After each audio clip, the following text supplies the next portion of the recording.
People देव की यह कथा। एक बूढ़ा ब्राह्मण था। वह हर रोज पीपल को जल से सींचता था। पीपल में से रोज एक लड़की निकलती और कहती, पिताजी मैं आपके साथ जाऊंगी। यह सुनते सुनते बूढ़ा दिन ब दिन कमजोर होने लगा। बुढ़िया ने पूछा कि क्या बात है। बूढ़ा बोला कि पीपल से एक लड़की निकलती है और कहती है कि वह भी मेरे साथ चलेगी। बुढ़िया बोली, कल ले आना उस लड़की को, जहाँ 6 लड़कियाँ पहले से ही हमारे घर में हैं, वहाँ 7वीं लड़की और सही। अगले दिन बूढ़ा उस लड़की को घर ले आया। घर लाने के बाद बूढ़ा आटा मांगने गया तो उसे पहले दिनों की अपेक्षा आज ज़्यादा आटा मिला। जब बुढ़िया वह आटा छानने लगी तो लड़की ने कहा कि लाओ माँ, मैं छान देती हूँ। जब वह आटा छानने बैठी तो परात भर गई।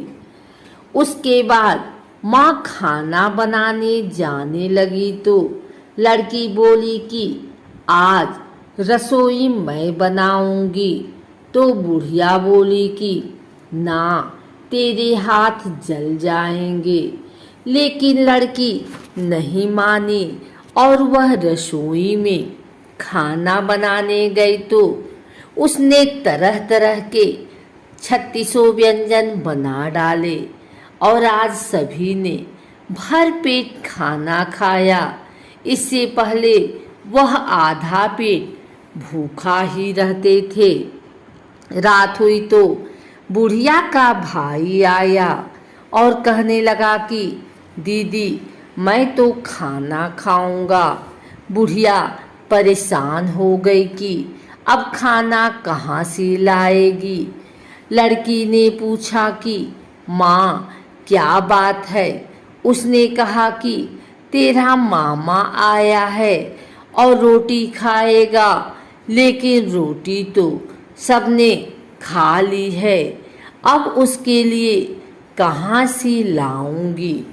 लड़की बोली कि मैं बना दूंगी और वह रसोई में गई और मामा के लिए 36 व्यंजन बना दिए।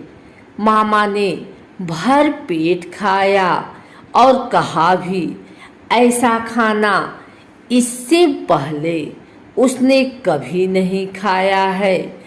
बुढ़िया ने कहा कि भाई तेरी पावनी भांजी है, उसी ने बनाया है। शाम हुई तो लड़की बोली कि माँ चौका लगा के चौके पर दिया जला देना, कोठे में मैं सोऊंगी। बुढ़िया बोली कि ना बेटे, तू डर जाएगी। लेकिन वह बोली कि ना, मैं ना डरूंगी, मैं अंदर कोठे में ही सोऊंगी। वह कोठे में ही जाकर सो गई। आधी रात को लड़की उठी और चारों ओर आँख मारी तो धन ही धन हो गया। वह बाहर जाने लगी तो एक बूढ़ा ब्राह्मण सो रहा था। उसने देखा तो कहा कि बेटी तू कहाँ चली। लड़की बोली कि मैं तो दरिद्रता दूर करने आई थी, अगर तुम्हें दूर करवानी है तो करवा लो। उसने बूढ़े के घर में भी आँख से देखा तो चारों ओर धन ही धन हो गया। सुबह सवेरे सब उठे तो लड़की को न पाकर उसे ढूंढने लगे कि पावनी बेटी कहाँ चली गई। बूढ़ा ब्राह्मण बोला कि वह तो लक्ष्मी माता थी, जो तुम्हारे साथ मेरी दरिद्रता भी दूर कर गए। हे लक्ष्मी माता, जैसे आपने उनकी दरिद्रता दूर की, वैसे ही सबकी करना। पीपल देवताओं का साकार रूप है। पीपल को जल चढ़ाने से देवता सकारात्मक ऊर्जा बढ़ाते हैं। पीपल में प्राण वायु बढ़ती है एवं प्रदूषण समाप्त होता है, जो एक दैविक कर्म है। पीपल पेड़ों में सबसे श्रेष्ठ माना जाता है।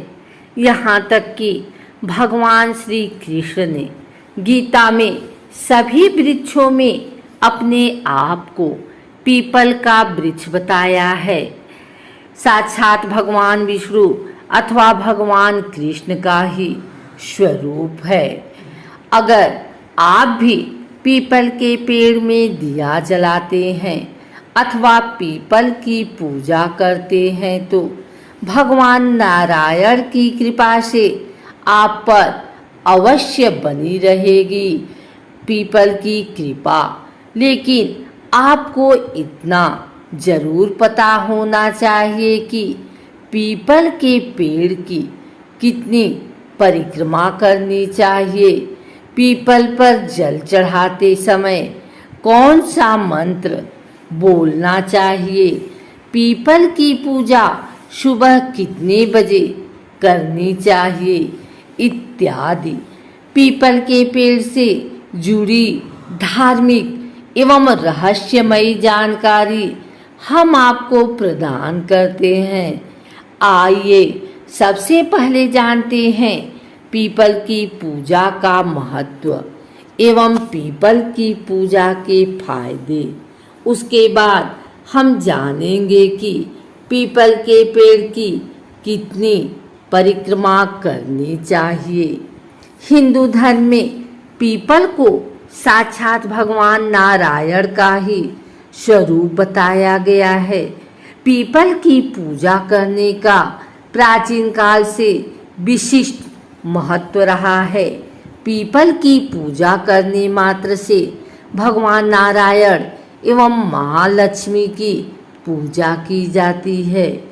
अक्सर लोग अमावस्या एवं पूर्णिमा के दिन पीपल की पूजा करते हैं। पीपल ही एक ऐसा अद्वितीय वृक्ष है जिसके नीचे गौतम बुद्ध से लेकर के विभिन्न ऋषि मुनियों ने अखंड ज्ञान प्राप्त किया है। पीपल के वृक्ष को देखकर हैरान होते हैं, क्योंकि पीपल का ही एकमात्र ऐसा वृक्ष है जो 24 घंटे ऑक्सीजन छोड़ता है। आइए जानते हैं पीपल की पूजा के फायदे। पीपल भगवान नारायण का स्वरूप है। पीपल में ही माँ लक्ष्मी का भी वास माना जाता है। पीपल के पेड़ में जल चढ़ाने के लिए विशेष बात का ध्यान रखना चाहिए कि सूर्योदय से पहले पीपल के पेड़ में कभी भी जल न चढ़ाएं। सूर्योदय से पहले पीपल का पेड़ देखना भी नहीं चाहिए और ना ही पीपल के पेड़ के पास जाना चाहिए। जब सूरज उग जाता है उसके बाद ही पीपल के पेड़ में जल चढ़ाना चाहिए। ऐसा शास्त्रों में उल्लेख पाया जाता है। सूर्योदय से पहले पीपल के पेड़ के पास जाने से अथवा पीपल के पेड़ की पूजा करने से, पीपल के पेड़ में जल चढ़ाने से, पीपल के पेड़ की परिक्रमा करने से घर में दारिद्र्य आता है। अतः सूर्योदय के बाद ही पीपल के पेड़ में जल चढ़ाना चाहिए।